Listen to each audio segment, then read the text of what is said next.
How's everybody doing? First off, before I start this video, I want to say thank you to everybody who took the time out to go watch my last video. For those of you who watched it, liked it, subscribed, commented, I really do appreciate it. Thank you again. I didn't really expect the turnout that it did. I mean, it only got over 100 views, but that was more than I expected. It was a really genuine surprise when I went back to go look at the video and saw that it had over 100 views and I had that amount of subscribers already. Thank you to everybody who took the time out to go watch it. It really does motivate me to make more videos like this. For the most part, thank you guys, and I hope you guys enjoy this next video. So for this next video, I'm going to be talking about sports contracts and just how absurd and crazy they've gotten over the last few years and why they're ruining sports. My main concern with sports contracts is they've just gotten outrageous, to be honest with you. We have players nowadays wanting contracts worth $200 to $300 to $400 million. $400 million for a sports contract. Blasphemous! And I understand if you're that good, sure, but I don't think there's a player out there alive that is worth $400 million. Like, there isn't. It's just crazy to fork over that much money to somebody because you want to be the best paid player ever, because some guy last year got paid $300 million who also might have not deserved it. That's kind of selfish, but I'm going to get into it a little bit more in the next clip, so over the 90s, the early 2000s, and the 2010s, we've seen contracts escalate more and more and more every day, and a lot of that has to do with inflation, and a lot of it has to do with players just being greedy. I mean, let's be honest. These are grown men playing children's games, but wanting to get I understand you want more money because things are more expensive nowadays, but $400 million? Blasphemous! Really? Come on, let's be real. From contracts that I've seen from the early 90s to late 90s, early 2000s, at the most I saw players getting paid about $120 million throughout a whole career. You have players like Ken Griffey Jr. who are going to get paid out $163 million by the time they were done. $163 million over a 20-year period. But you got players like Bryce Harper who want $400 million for one contract. That's excessive. And to be honest, in my opinion, it might be a little biased, but Ken Griffey Jr. to me is the best baseball player that ever played, in my opinion. And he did it right. No steroids. He was hurt a lot, but you know what? He did it right. He was outright one of the best players to ever do it. And he got nowhere near $400 million in a contract. But now people do for some reason. I don't understand that. And I feel like a lot of this stuff isn't even players wanting to stick around with the team. It's like who's the highest bidder. Players who want the most money and who's going to give it to them. I understand that not a lot of people are going to want to pay $400 million for a contract, so you got to go out there and find it. I understand, but it's a little crazy. We've had situations where players hold out in the NFL recently. Unfortunately, Khalil Mack from the Raiders got traded. One of my favorite players in the league at the moment, and it kind of hurt me when to see him leave, but we weren't going to pay him, and he knew that, so he made the decision to want to leave. So I kind of got hurt by that, but I mean, that's what happens nowadays. People would rather get paid than be loyal to a team that you are still under contract with. Let's be real. If you're under contract with somebody, you should honor that contract. It's kind of ridiculous. My beef isn't really with the top players wanting to get paid. We do have a whole lot of players who know their worth and they know what they're going to get paid because they deserve it. Like Aaron Rodgers, Giancarlo Stanton, Kevin Durant, LeBron James. Like, these guys are like world elite players and they know what they're worth. And these guys know what they want and they know they should be getting paid.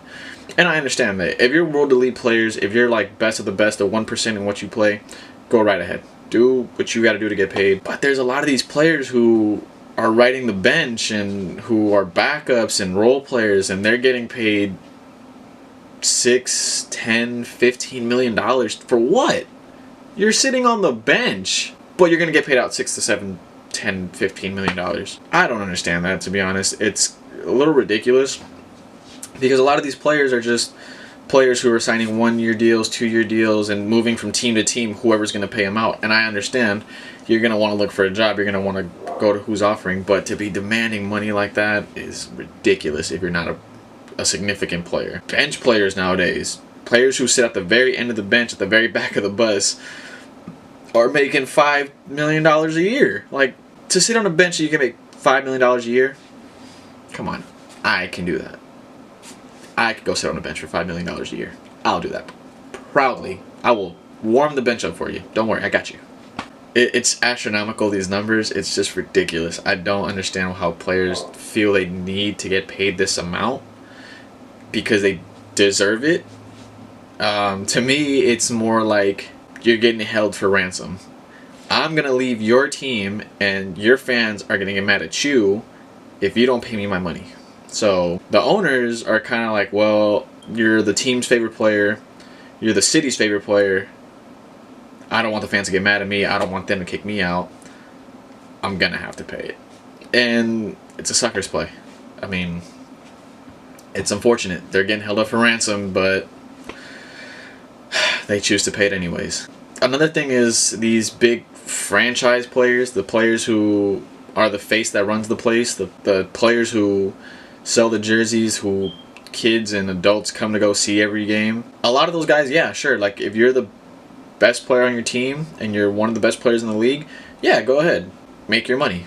But you have a lot of these players, example, John Wall, Manny Machado, who are players who, yeah, they were the best player on their team. Manny Machado, yeah, is one of the best players in baseball. But to say, you know what? I want to get paid my money and nothing's going to stop me from getting it. John Wall, come on, let's be real. You haven't done anything your whole career. You've been pretty decent. You've been pretty good. But there's no way in hell you deserve a $200 million contract. No way. Manny Machado, from the time I'm recording this, has not been signed yet. Or said an 8-year contract worth $175 million is not enough. Think about that for a second. $175 million is not enough. Blasphemous! What gives you the right to say $175 million is not enough? I don't get it. You tell me $175 million is not enough, I'm laughing at your face and I'm taking that money with me.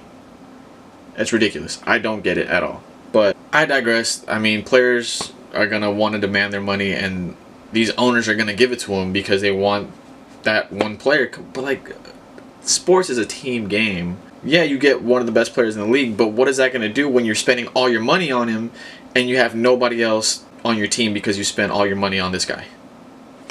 Like, let's be smart right here. If you want to build a team, you can't put 85% of what you have into this one player and decide to go through the discount bag and start picking out players at random because you need to fill a team. You just screwed yourself over for the next 5-10 years. And that's how it goes nowadays. A lot of these players are getting paid 50% of what their team's cap is, and the team is scrambling looking for players for cheap, and a lot of times you're not going to find the best player. So who wins? My biggest issue isn't with players wanting to get their money. It's more with players not honoring their contracts. You have players who will sign a 5-year deal worth, let's say, $100 million. But after year 3, you know what? I don't want to be here anymore. I don't want to stay here anymore. I want more money. I did really great last year, and you know what? I think I deserve more money. So give it to me. It doesn't work that way. You agreed to get paid a certain amount of money for a certain amount of time for what you did to be here, but all because you think you deserve more, you want out. Like, come on now, let's be real. Like, honor your contract. You signed the contract, stick to it. Don't be greedy. Don't try to hold these people up for ransom. It's ridiculous. I was always taught as a kid, if you're going to commit to something, you might as well do it. I've been playing soccer since I was a kid, and my dad told me, you know what, we're going to start playing soccer. Now I'm going to take you to this, go play with this team. You're going to have to agree to go to practice twice a week, play every single weekend. Are you willing to do that? And I said, hell yeah. And I was a kid, and I was playing for free. But these guys are getting paid millions of dollars to play 3, 4, 5, 6, 7 months out of the year. And they said, you know what, I'm kind of done. I don't want to be here anymore. It's time to go get paid more somewhere else. That's just selfish, man. I don't like players that do that hold their teams up for ransom because they want more money and are willing to leave. Loyalty is no longer a thing in sports unless you're getting paid the big bucks. And at that point, I don't think it's loyalty. I just think it's wrong. You know, it's going to take a lot for these owners to want to say, you know what, we're not going to pay you. If you don't want to be here anymore, that's fine. But you know what, you still have to be here for another 2 or 3 years until your contract is up before you can go anywhere else. And unfortunately, it's a loss for owners because they're going to have to pay these guys out anyways. So they might as well get rid of them and get something else out of it. But it's going to have to take somebody to put their foot down and say, you know what, you're going to stay here. You're going to play whether you like it or not. You signed a contract. Now deal with it. Once again, thank you everybody who watched my last video and who watched this one. Please don't forget to like, comment, and subscribe.